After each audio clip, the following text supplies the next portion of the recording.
Bienvenida, bienvenido a estos encuentros. Habla Claudio Ojeda. En estos encuentros estamos hablando acerca de psicodrama y con quienes lo practican.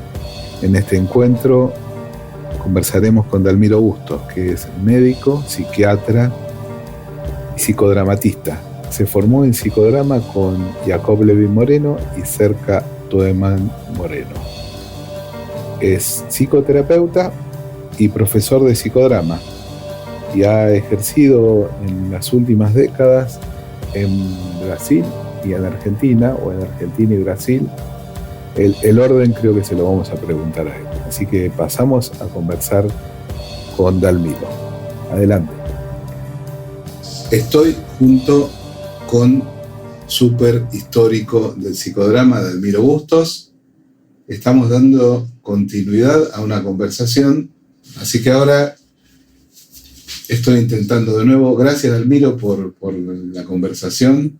Bueno, yo le cuento, si hay alguien escuchando del otro lado, que Dalmiro aquella vez me había hablado de un libro en especial que lo motivó desde chico. ¿Qué libro era ese, Dalmiro? La historia de San Michele, de Axel Munthe. Axel Munthe era un sueco. Y yo era muy chiquito, ¿eh? Yo no era ya adolescente ni nada por el estilo. Pero a mí se me daba por buscar libros, sobre todo de biografías. Me encantaban. Y vi que era Axel Munthe, un médico. Me gustó la tapa, además, no sé. Fui directo al libro ese. Lo empecé a leer y yo lo uní a algo que ya tenía como potencial, que yo vivía con un lápiz o una lapicera en la mano y dibujando, cuando era chiquito, ¿no? 3, 4 años, y después cuando empecé a leer, serían los 4, más o menos, pero a los 7 habré empezado a leer este tipo de libro grande. Me quedé fascinado. ¿Cómo puede ser? Y me acuerdo que cuando lo leí, le dije, mamá, ¿qué es el alma? Y mamá mamá escribía, era escritora, pero nunca publicó nada. Pero se pasaba. Tengo un libro ahí, yo lo hice publicar, hice hacer una edición, y me dio, no sé qué me dijo, no te podría decir, pero me sonaba una cosa muy. Desde entonces, cuando me hablaron del alma en la religión, yo decía, pero qué cosa tan vacía, tan.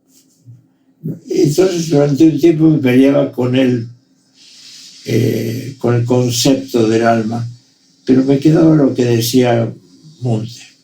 Munthe vivía y hizo su medicina en Anacapri. Después fui con Elena años después a visitar ese lugar. Está cerquita arriba de la Gruta Sur, que es el lugar.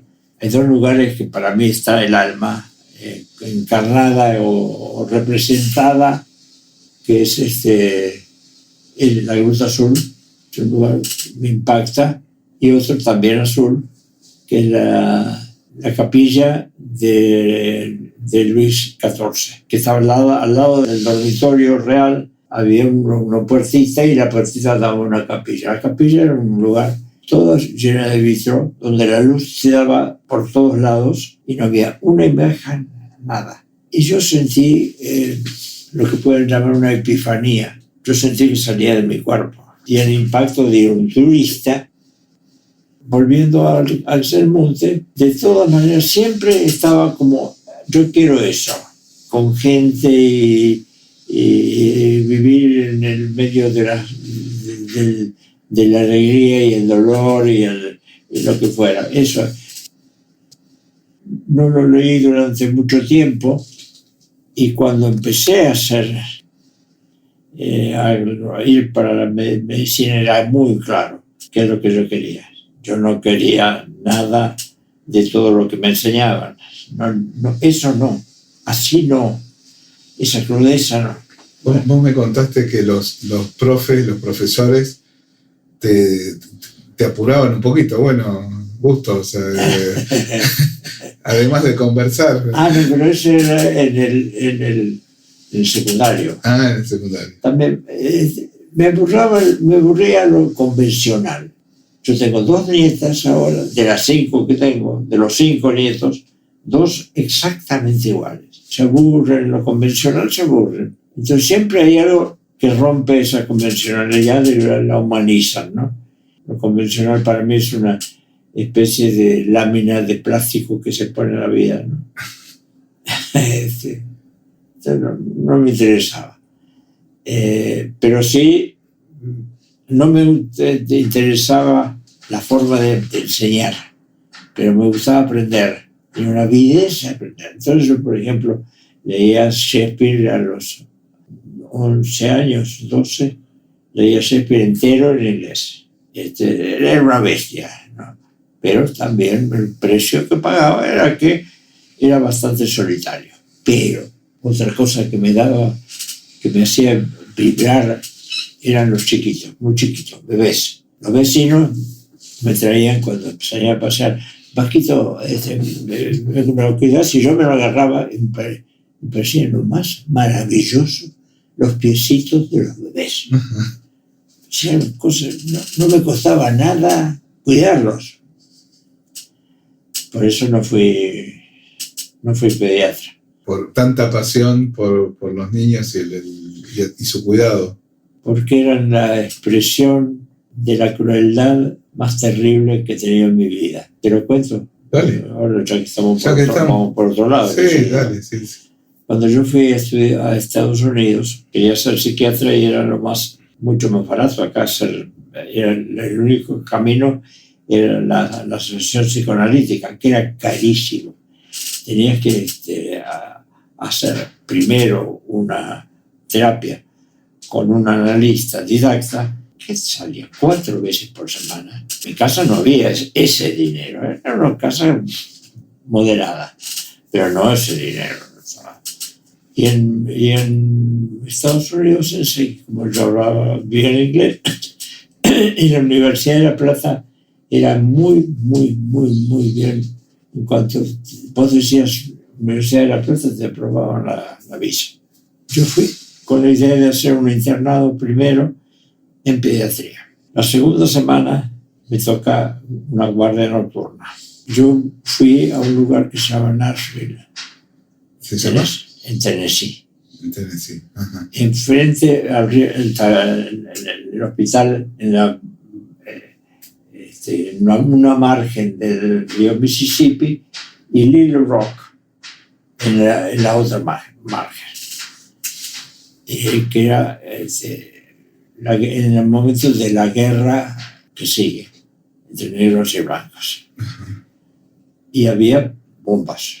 Y estaban frente a Little Rock, los vidrios del hospital se rompían cada momento. Me llaman, yo estaba con la otra chica joven también que había ahí, que era la enfermera, estábamos charlando, y nos traen una negrita quemada, 8 meses, Débora. Y cuando esté quemado el bebé, vos tenés que tomarlo con las manos, así, con los dedos, porque si no se hidratan y se mueren. Entonces tenés que llevarlo rápido a las camas habilitadas para contener un bebé quemado. Vamos a la sala y no había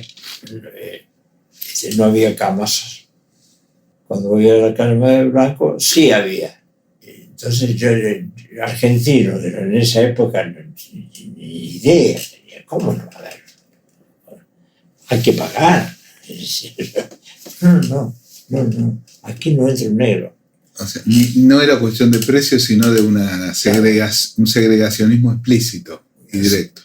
Pero ni siquiera explícito, era como me miraban como diciendo, ¿cómo no te das cuenta vos lo que entonces se murió en mis brazos. Y yo dije, no.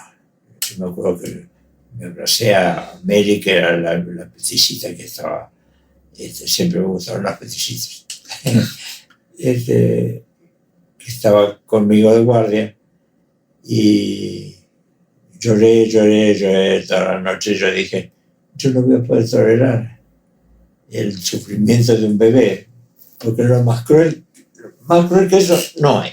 Y yo era un chico, hubiera paseado, pero a los 23 años no tenía ni siquiera noción de eso, pero sí tenía noción de que eso no.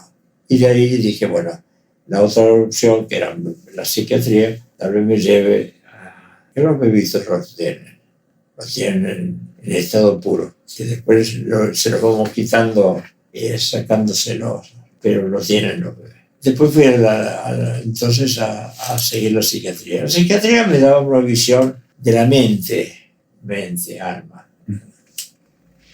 No. Pero aprendí mucho psicopatología, después fui profesor de psicopatología, psicología profunda, psicoterapia, en la universidad acá cuando volví. Pero no era eso, no era Débora, ni los piecitos de los bebés, ni nada de eso. Se divertían bastante conmigo. Entonces sí que hay cada anécdota ahí. Había una diagnosticada como psicosis el maníaco depresivo. Yo tenía una sala que era de mujeres, ¿no? La Folie Ludici era una señora que llegaba yo y les ponía calladas, viene el doctorcito, Little Doctor. Yo era Little Doctor. Viene el doctor calladas. Después me entero que la hija de puta me sacaba fotos y se las vendía a las otras. Era muy jovencito. Eras pintón, entonces. Eras guapo. ¿Qué sé yo? ¿Quién no es guapo a los 23 años? Entonces, pero para el modelo ese era, ¿no? Muy rubio, de ojos claritos, flaquito. Bueno, y ella me enseñó mucho, la Folie. Hacíamos grupos de la mañana cuando yo llegaba. Venían todos para charlar conmigo, y era un grupo de terapia, pero yo no sabía que existían, pero charlábamos y ya contaban, y bueno, no sé qué más pasaba, pero yo lo pasaba bien. No era lo que yo quería, para nada, pero lo pasé bien y aprendí a irme de casa, aprendí a irme del lado de mi madre, que fue siempre mi amiga, mi consejera, mi guía. 12.000 kilómetros te fuiste.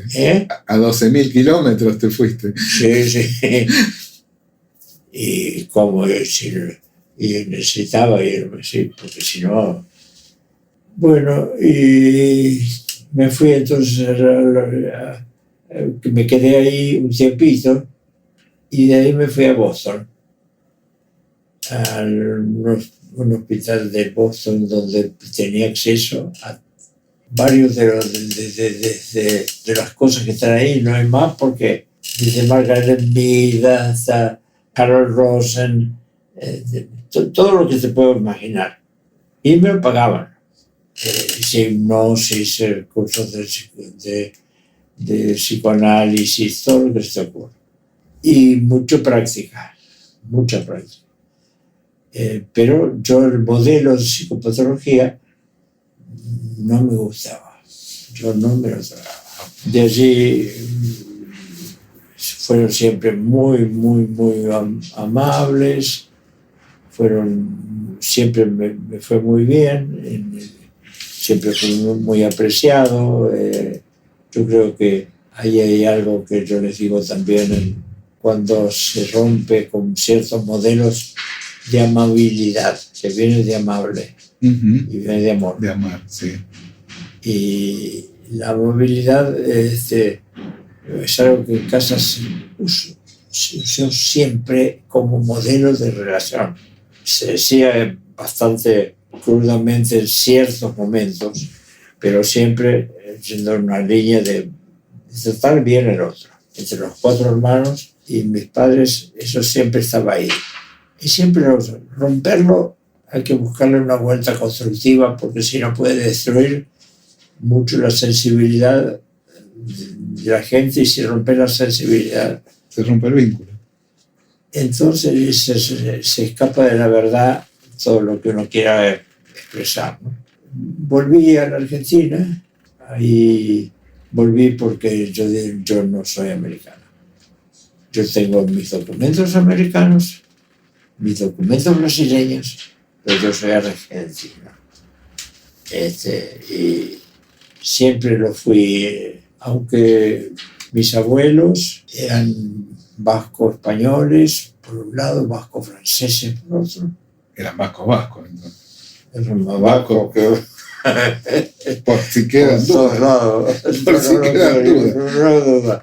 Además había algo que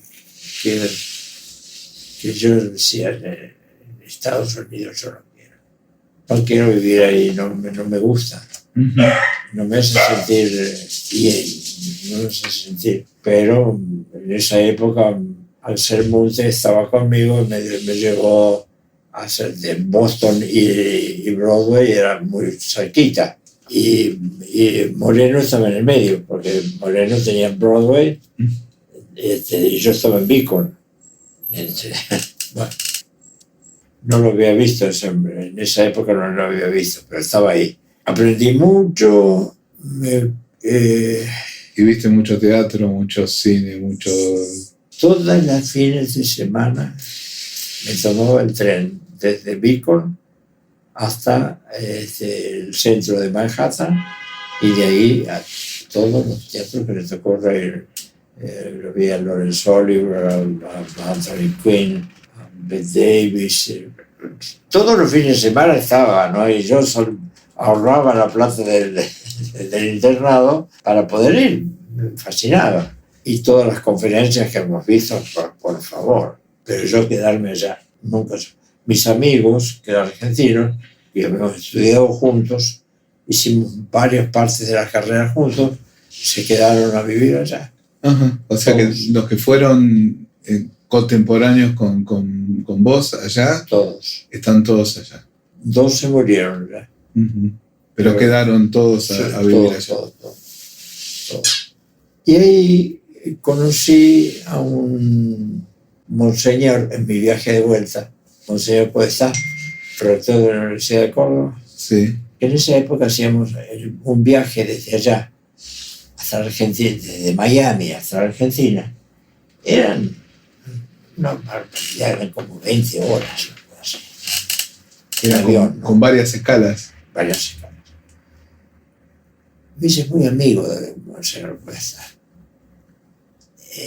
Tanto que yo traía un juego de cubiertos de acero inoxidable, que en aquella época, que sé lo que pasaría, pero entonces la aduana era terrible. Entonces, no sé, pues se nos puso una sotana y pasamos por la aduana con todas dentro de la sotana. Y cuando llegué me dice, bueno, ahora decime qué día y qué hora, qué es de la... Entonces te tomas el tren a las 8:15 en la estación en Buenos Aires, en Retiro, llegas a Córdoba a la mañana siguiente, después de haber dormido cómodamente, estaba bien pago, recién llegaba. Además, uno de los profesores también llegué, me dijo, tenía una clínica no de internación, sino de policonsultorios. Ya tenía preparado un consultorio para mí. ¿En la ciudad de Córdoba? No, en Buenos Aires. Cuando yo llegué a Buenos Aires, además fueron Córdoba y el doctor Bani. En Córdoba tenía tres cátedras. Y cuando terminaba, tomaba el tren y volvía a Buenos Aires, Retiro, y estaba perfecto.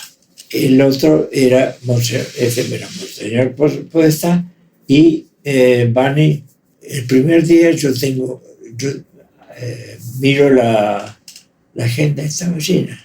El primer día viste tu lista de pacientes y ya no tenías que esperar. No, y yo decía, ¿por qué? Que yo no tengo nada. ¿Qué es esto, no? Debe ser Axel Munthe que me está diciendo dale, ¿no? Yo no soy religioso, no tengo un pensamiento religioso. Para nada, nunca tuve.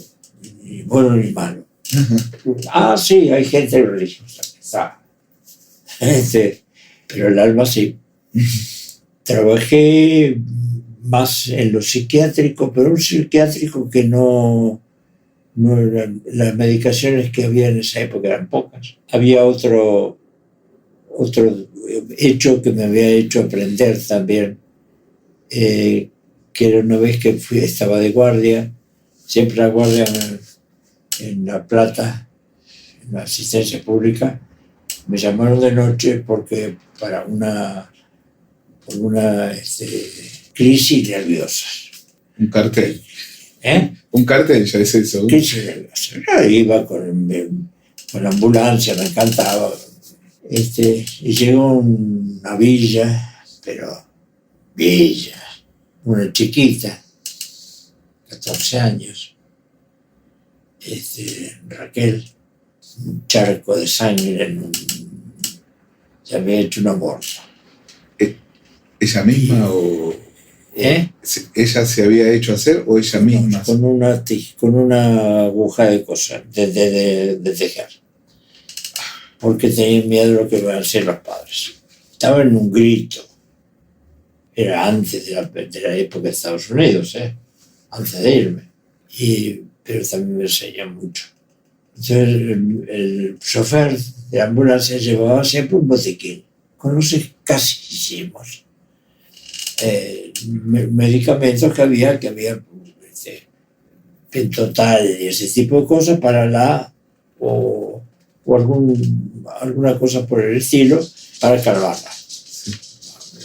Sacar la cosa, pero se había olvidado el botiquín. No. ¡Uy, qué terrible! Estaba en pedo total. Yo digo, ¡qué mierda! Y agarré así, ahora pum, la agarré así, me pegaba, me golpeaba. O sea, la contuviste con un abrazo. Con un abrazo, pero apretado, era chiquitita ella. Y bueno, yo también. Pero pues un horror. Y la tuve, era el único. Se puso la cabecita aquí, después despacito me dijo qué es lo que había pasado, despacito, se sentó, me agarró la mano y ya está, y dije, bueno, ahora te vamos a llevar a un lugar donde te hagan lo que hay que hacer allí, que era una curación de todo ese desastre que había hecho ella. La acompañé y ella me dio el título. Me dijo así llegas al Axel Munthe. Así llegas al Monte. De otra manera, por otros caminos, hacerlo, pero no va a llegar. Años después me ubico, yo escribía en el diario El Día ya. El diario de La Plata. Cuando volví de Estados Unidos, en esa época volver de Estados Unidos ya era el rey. Me contó que había tenido un hijito que estaba estudiando medicina. ¡Qué maravilla! La contagiaste de medicina. La contagiaste de medicina. Claro. Pero, fíjate que ahora todavía recibo algunas cartas de aquella época. Como tengo son las cartas mías valiosas, con las de cerca, están todas ahí, todas. Desde la primera hasta la última. Tenés un apartado especial con todas las cartas. Sí. Están las cartas que cuando se fue, pues siempre nos han tenido a Tato y a mí enemigos de esas cosas que dice la gente. Las quiero también a Caro, a Malenka, Y cuando se tuvo que ir Tato, como yo ya iba al exterior a trabajar, me dice si podía conseguirle y le conseguí. Entonces me escribe una carta hermosísima de lo que la conservo porque me hablo de la amistad de veras, ¿no? Porque yo a los 10 días le tenía un lugar en Porto Alegre. A Tato. A Tato. Cuando se fue al exilio. Cuando se fue a España. Al final encontró rápidamente España y bueno, se fue. Pero la carta, y siempre que nos encontramos con mucho cariño. Nunca trabajamos juntos, mucho más, nada. Pero había mucho cariño. Pero lo mismo que decían de Rojas, ¿no? Yo no participé de algo que ya me parecía que pasaba la línea, que fue lo que pasó con la ruptura de él, que le hicieron el juicio y todo lo demás. Ya ahí yo me alejé, pero nunca tuve ninguna actitud agresiva ni nada. Tanto que sí que ahora estoy con el hijo, con Atahualpa, por ejemplo. Pirata que estamos yendo para el cuerno, ¿no? No, vos sos un gran conversador. Me habías contado la historia esta. Bueno, vos ahora me contaste cómo Raquelita te dio el título de médico del alma, de alguna manera. No, me conmueve esta historia de que fuiste a asistir a alguien, la contuviste con lo único que se podía contener en ese momento porque tu asistente no había llevado otra cosa, y le contagiaste las ganas de curar. Sí, esa no lo había pensado, pero bueno, eso sí, debe haber sido. Porque Raquelita siguió medicina después. Sí, no, la negrita, Débora se murió, la chiquita. La chiquita sí, la negrita... No era negrita. A ver, se me complicó. ¿La de la villa? La de la villa. No era negrita. No, pensé que... No, negrita fue la de Little Rock. Claro, la de Little Rock. No, la chiquita de la villa. Esa. No era negrita. No, pero esa chiquita luego hizo medicina. Sí. Bueno, sí. A esa me refiero. El hijo de ella. El hijo de ella. Bien. Entonces, ¿y por dónde andábamos? No, andábamos por ahí, salimos a dar un paseo con que le abriste una puerta a Tato a Porto Alegre antes de que él se fuera a España en el exilio, pero antes habíamos andado con esta historia de Munte, cómo te guiaba de alguna manera el autor de la historia de San Michele. Y yo en el libro como que tengo los que me acompañan siempre que están conmigo. Yo estoy medio yo en ese sentido soy medio obsesivo. Anoche no pude dormir porque estaba escribiendo y vos escribís y sabés que las ideas van a una velocidad cuando empiezan a salir que las manos no pueden. No hay forma. Entonces después yo digo, bueno, tengo que parar, vamos a dormir 3 horas y nada más. A mí me gusta dormir. O sea que estabas embaladísimo con la escritura. Seguía funcionando. Hubieras seguido escribiendo tranquilamente. Sí, pero el costo después se siente mucho. Yo me quiero cuidar para tener la energía suficiente como para hacer lo que quiero. Lo que sí me sigue apasionando, encontrar respuestas a preguntas que no se van a terminar nunca. Entonces, quiero tenerlas. Y si no, ya... O sea, hay que ser un poquito ahorrativo de las energías. Sí. Y dejar que se recuperen, que vuelvan. Y como te darás cuenta, cuando me embalo... Dalmiro, vos, entonces, te formaste tempranamente de médico. Hiciste un tiempito de práctica en La Plata, en el hospital público. Y luego te fuiste a Estados Unidos en principio hacer Eso. pediatría Sí. y luego pasaste por esa dolorosa experiencia, buscaste psiquiatría. Sí. Y además fuiste al sur, a una zona difícil, Ni idea beligerante. Ni idea. Pero bueno, terminaste en psiquiatría, pero en ese periodo no conociste a Moreno. No, ni siquiera oí hablar de él. ¿Y cuándo conociste a Moreno? Bueno, hablando de Rojas, fuimos a un congreso en Londres, cuando ya con el grupo Fontana, en la Asociación de Argentina de Psicoterapia, que el presidente era Fontana. Yo ya formaba parte y éramos con Jaime, éramos compañeros de grupo, del cual era Fontana, que era un grupalista, pero después se Te sacudía. Pero era fantástico. Era fantástico. A mí me fascinaba la inteligencia. Yo creo que es el hombre más inteligente que he conocido. Nosotros estábamos en el mismo grupo. Me dice, vamos al Congreso de Londres. Fontana iba. En Londres había un congreso de psicoterapia. Bueno, la reina, Ana Freud, estaba ahí también, con su turbante.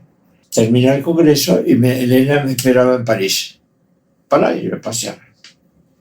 Pero llegaba 2 días después que yo llegaba a París. Entonces Jaime me dice, mira, hay un congreso, el primer congreso de psicodrama. Y él ya había empezado a hacer algo de psicodrama. Abrimos la puerta del que ya estaba trabajando en una... ¿Eso fue en París o en Londres? En París. En París. No me acuerdo qué había pasado, que Jaime, que nunca llegaba temprano a ningún lado, entonces abrimos la puerta, pero ya había empezado. Estaba Moreno, trabajando una pareja, con Ana Selén de George Gilliard y cerca. Y era una pareja. Nos quedamos atrás, Jaime fue para el frente, él se mezcló con gente que ya conocía, yo no conocía a nadie, me fui.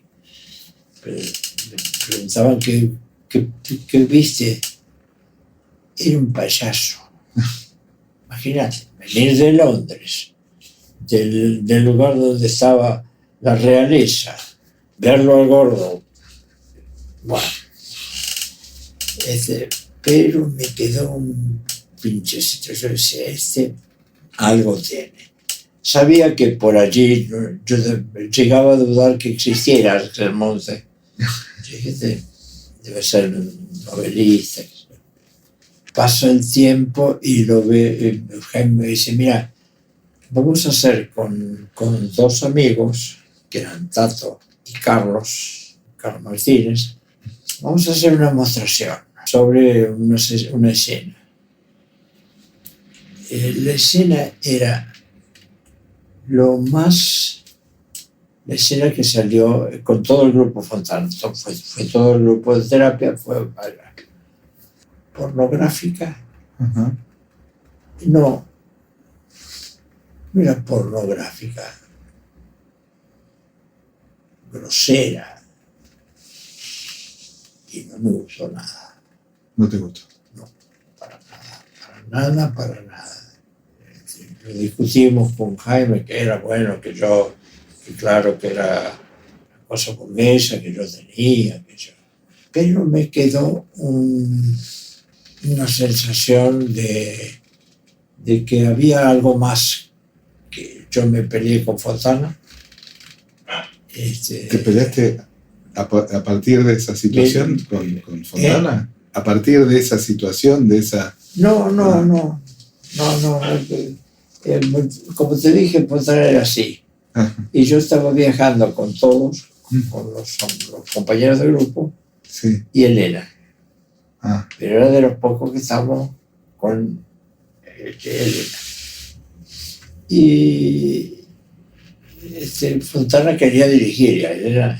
No vas a dirigir ese poder. A mí no me dirigí. No, yo diría que esfuerzo vano, aunque no lo haga ostensiblemente. Bueno, de todas maneras no le pasa por encima ni fácil. Entonces él le dijo una grosería y íbamos con la hija de Fontana, que nos quería mucho, tenía 15 años, y nosotros éramos jovencitos y los demás eran viejos. Entonces era el día 12 de septiembre, y en el día 12 de septiembre Graciela se había peleado con él y no le quería regalar nada. Yo digo, mira, vos sabés cómo soy viejo, vamos a comprarle algo para el barco. Le compramos uno de esos cosas que tienen aparatos y cosas para navegar. Ajá. Estábamos en ese momento estábamos en Nápoles, cerquita de Anacapri, es muy cerquita, y estábamos en un hotel que daba a la isla, no en Italia, no en Nápoles, sino en Sorrento. En Sorrento estaba dando allí, y entonces se fue así como así por serio. Bueno, Tomás, papá, el niño miró así y yo dije, qué bestia esas, qué bestia. Pero no dije nada, Graciela se le caían las lágrimas y yo le digo, baby, yo quisiera hablar con vos. ¿Sabes qué me dijo? ¿Qué te dijo? Yo no doy sesiones hasta llegar de vuelta en Buenos Aires. Agarré de la mano a Elena, dije buenas noches, nos vamos, y no quisimos ver más. Para mí no basta, es suficiente, pero eso es uno. ¿Le puedes decir una cosa así? Cuando yo estaba dando a la hija para que se acercara a él, y él, aunque no le hubiera gustado eso, ponele, pero tú, terapeuta, decirte una cosa así, yo dije, no. Terapeuta y maestro. No, claro, porque Melanie Klein era mi diosa, porque era la diosa de él. Uh-huh. Bueno, pero aprendí muchísimo. Y de ácido lisérgico me abrió la cabeza en la segunda sesión de ácido lisérgico. Yo decía, ¿quién soy? Soy todo esto que estoy viendo. Porque yo estaba bailando con Elvira Ríos. Bailaba con Elvira Ríos, porque ponía música, sí. Y yo la veía. Elvira Ríos me encantaba. Era la locura provocada. Y ahí fue el camino al psicodrama. Porque las mismas situaciones que haces, las hacías, pero con un químico. A mí nunca me hizo nada de malo. Uh-huh. Pero cuando ya se hizo una cuestión que era usada por gente no médica, porque es grave, es fuerte, tenía que poner poquito y estar... Fontana no se movía del lado mío, porque te puedes volver loco. Claro, es un alucinógeno muy fuerte. Muy fuerte. Usábamos, pero lo compramos en Suiza, mescalina, ácido lisérgico y psilocibina. La psilocibina era demasiado fuerte. No permitía la alucinación, me dice como, qué sé yo cuántos, como 20, qué sé yo. Pero bueno, esa experiencia alucinatoria te ayudó a definirte hacia el psicodrama. Sí, sin duda. En uno yo estaba y yo sentía algo más en todo el cuerpo y sentía, viste, los muñequitos esos que las articulaciones se le mueven y y después sigue y todo se va moviendo. Sí, sí, sí. ¿No? Como la... Como esos muñequitos que se usan a veces de modelo, claro, para dibujar, claro, por ejemplo. Claro, eso mismo. Sentía que era así, y después cuando quería armar, no podía rearmar. Y era bárbaro porque iba apareciendo sentimientos en margen que iban, y cada sentimiento encontraba una nueva manera de articularse. Increíble, increíble. Oído así es maravilloso. Oído así, como los contamos. No. Ese era el baile con el Vilarrio. Bueno, pero además con el cuidado que tenías a tu terapeuta. Ah, sí, no se movía. Mirá, yo me enojé, pero yo rindo mi agradecimiento profundísimamente. Yo lo cuidé a él cuando estuvo mal, ya lo cuidé, estuvo en casa, todos lo abandonaron, todos, porque todos quisieron, como todo prisionero, quiere liberarse. Uh-huh. Yo volví, vi que estaba solo, volví a él,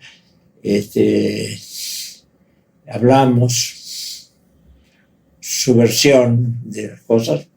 Ya a esa altura no importaba quién tenía razón, él me respetaba muchísimo, le gustaba cómo yo sabía, no lo que sabía, sino cómo yo sabía. Estuve con él hasta el final. Fueron 1 año y pico, él murió en un geriátrico. El geriátrico del marido de la hija.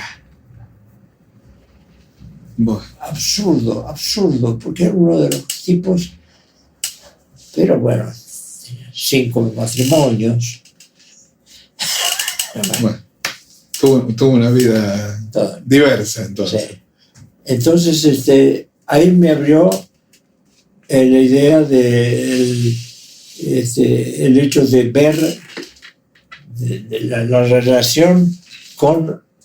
Y ahí yo, por ejemplo, lo que digo que todo, absolutamente todo, hasta una uña, no existe si no fuera por una relación con la uña.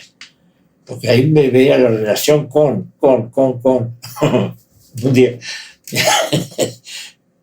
en uno de los ácidos cae una cosa como una especie de baba. Y abajo del baba estaba mi hermano mayor. Pero mi hermano mayor era un Adonis. No era un Adonis, pero era un chico muy lindo. Pero un Adonis, así. Yo tenía más envidia. Me parecía como una baba que caía así. Mira, las cosas que después que te las vivís, pero las vivís con una intensidad. Pero las ves. Entonces de ahí es una relación con todo. No existe nada, absolutamente nada que no sea una relación. Entonces por eso yo es la relación con, en donde baso el principio de cualquier concepto. La relación con. Y de ahí sale bueno. Y por ese camino llegaste entonces a interesarte más por el psicodrama que tiene como eje. Claro. Justamente el vínculo, la relación con. Exactamente. Bueno, después lo conocí allí en el Congreso, como vos decís. Fue cuando lo invitaron a navegar, la presidencia de la Nación lo invitaba a navegar y vos tenías que convencerlo. Yo tenía que convencerlo. Entonces de ahí lo que nació ahí fue la relación con Serca. Si yo vos hacías de intermediario. Yo leía las cartas. Ajá. Que eran muy lindas. Fue una amistad muy linda. Nos reímos tanto. Yo la fui a visitar antes de morirse. Era una mujer mágica. Era mágica. Pero una mujer nunca había hecho psicología ni nada. Había hecho un licenciado en modas. Sí. En Holanda. en donde ella había nacido, pero fue una comprensión con Moreno. Efectivamente, él estaba él con su pejita. Fue un viejito, por favor. Un viejito que había hecho maravillas, que se lo merecía, ¿no? Bueno, pero no llegaba, a mí no llegaba. Llegaba a través de cerca, que era la gran, la que abría corazones, mentes, sí. y vínculos, ¿no? Sí, sí. Sí. Bueno, y ahí entonces, ahí fue tu sustanciación como psicodramatista. Sí, sin duda. Y ahí estaba el primer paso hacia San Michele. Hacia la historia de San Michele. Vi una dramatización que no la dirigí yo. Yo dirigí enseguida. Así me llamaban, ¡pum! Vení, dirigía. Yo fui muchísimos años, meses, me quedaban 15 días, según me diera la guita, 15 días y volvía, y me quedaba 3 meses en Buenos Aires y volvía a los 3 meses a quedarme otros 15 días. Y aprendía mucho haciendo. Y me acuerdo que era una auxiliar, que era una señora, pero que yo tenía que era una chiquita que quería estar conmigo, no me acuerdo qué era, me ponía la manito así, al lado de la rodilla, al lado de mi mano así sin tocarnos. Yo no sé qué pasó, pero esa escena, ese toque que yo sentí que entre la otra persona y yo, fue de una especie de baño de algo tan inefable, ¿no? Que después podía más entender como que la puerta para el alma era la ternura. Esa frase te la voy a repetir, te la voy a hacer repetir varias veces en esta grabación. Y decime, Dalmiro, por favor, ¿tenés alguna escena que como director te haya conmovido en especial? Muchísimo. Seguro. Muchísimas, porque yo una de las cosas que aprendí y que es muy difícil saberlo, entenderlo, comprenderlo y aplicarlo, que es el caldeamento. Si vos no te abrís provocando la apertura del otro y que ahí surja la dramatización, no pasa nada. Pero vos ahora me estás hablando, entiendo, a ver si estoy entendiendo lo que me decís, Dalmiro, no del caldeamiento del protagonista, sino el caldeamiento del director. El caldeamiento en general, caldeamiento y especialmente del director. Bien. Cuando vos te acercás y se produce, a veces no se produce. Y es una cosa que puede ser útil, simpática o lo que vos quieras. A veces, con un mal director, puede ser una cosa trágica. Sí. Yo le pegué un grito una vez a una chica se llama, que estaba dirigiendo y hizo una cosa de una crueldad tan grande que yo le pegué un grito. Le digo, parás acá. Cerca me miró porque sabía que si yo lo decía. Y empezamos a trabajar pero ella era realmente cruel, estaba haciendo revivir, no entendía que el psicodrama no busca revivir. Estaba haciendo revivir un hecho doloroso o traumático. Hubiera sido como yo, la chiquita del hombre. Sí. Que había puesto sí, un hecho donde el protagonista o la protagonista había perdido absolutamente el control de la situación. Totalmente. y la directora empujaba para que fuera más. Para volver. Sacarla por el... No, sacarla, justamente no sacarla, sino ir acompañándola para mirarlo desde afuera. Y para sentir que eso le pasó, no le pasa. No le pasa, claro. No. Esa es una situación realmente dura. Y vos estabas en un proceso de fortalecimiento de tu aprendizaje con Cerca. Sí, no. Ya ni me acuerdo. Pero con Cerca aprendía psicodrama y psicovida desde el momento que le decía ahora cómo se va. Psicovida. Bien.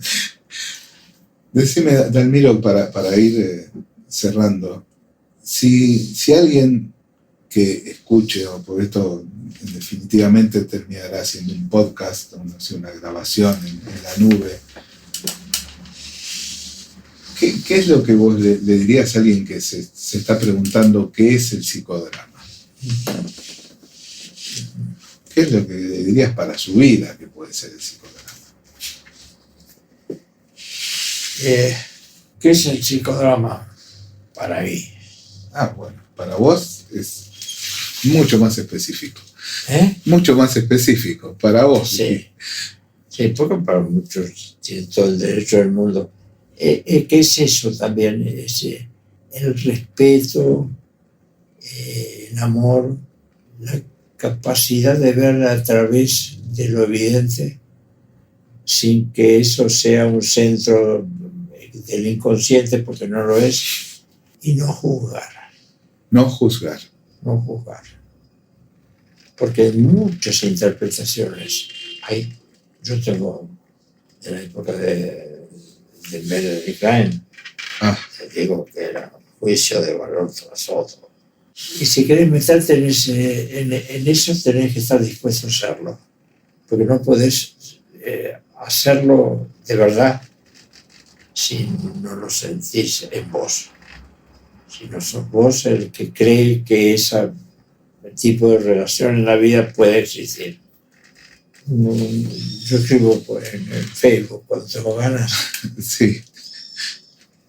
Ya te dije que escribí porque estaba hinchándome las pelotas de Belchita. Y yo escribí sobre Belchita, que es... Belchita es una perrita hermosa que es acá la tercera en esta casa, por lo que sé. Sí, la tercera... O la primera, tal vez. Sí, la primera. Ella, cuando se van todos, la muchacha y todo, ya se queda con nosotros. Entonces nosotros jugamos con ella porque a mí me gusta mucho jugar. Se queda con nosotros y nosotros, pues, cuando ya nos vamos a recostar, ella se mete en el medio. Ella tiene que estar en el medio. Y se va quedando dormidita y a las 9:30, 10, decimos, Belche la escucha y ella nos mira así como diciendo, sí. Primero se pone con las patitas para arriba así para que le hagamos, dimos en la pancita para ver si nos convence con eso, con unos ojos de desgraciada, del huerfanita, no me lleven. Belchita, le pasé, Belchita a la cama. Y ella agarra y se va. A su camita. A su camita, a la cuchita, que tiene una cuchita con todas las comodidades. Pero nos hizo mucho bien, porque los nietitos ya son grandes. Una de 35, a otra de 14, va a cumplir 14. Ya no están las patitas de Débora ahí.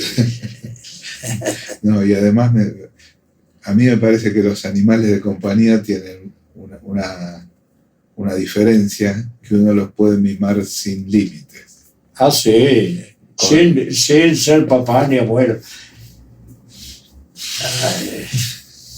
Es divino, es otro tipo de relación, pero yo recomiendo. Recién tenía un señor también, tiene un nombre, pero yo le digo, vos te llamas el nombre de la enfermedad que tenés. Y yo no te voy a llamar por ese nombre. Yo digo, vos tenés esa enfermedad, no solo la enfermedad. Bueno, vos sos un vasco malo.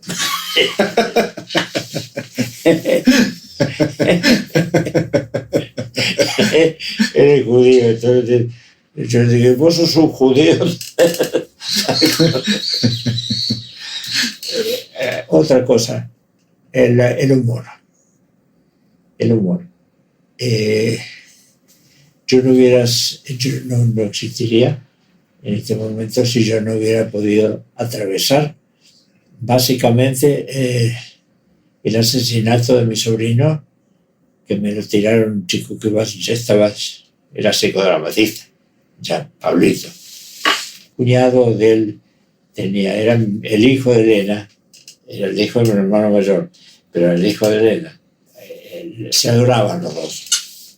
Un atorrante, un negro atorrante. Ya se había hecho medicina, ya estaba ahí, había hecho seminarios de la Asociación de Platense, acababa de casar y tenía un bebito ahí y los agarraron a los dos y los mataron y estaban en el camino a Magdalena.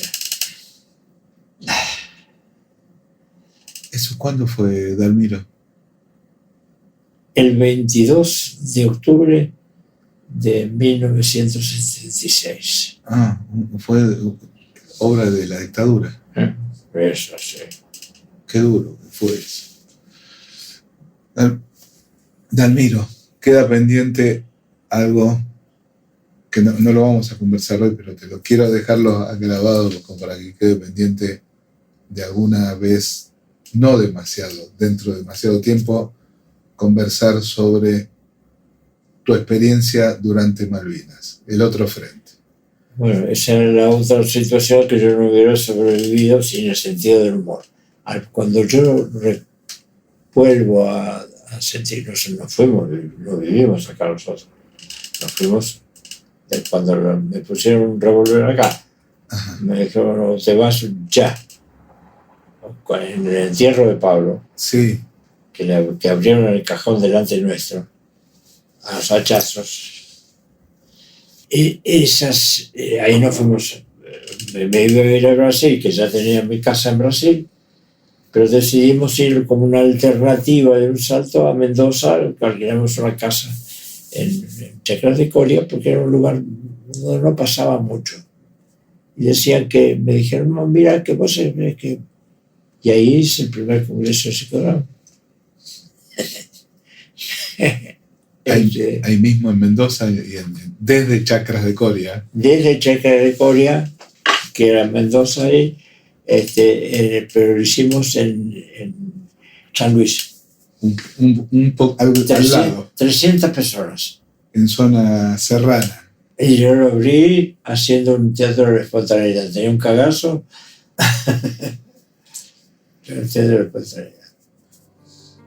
Dalmiro, muchas gracias por estos minutos. Y bueno, un golpe de puño, un abrazo. Y bueno, seguimos en algún momento no lejano con la experiencia. Dale, me encanta. Sí, hay un libro ahí, además del que estás escribiendo, hay un libro específico de Malvinas.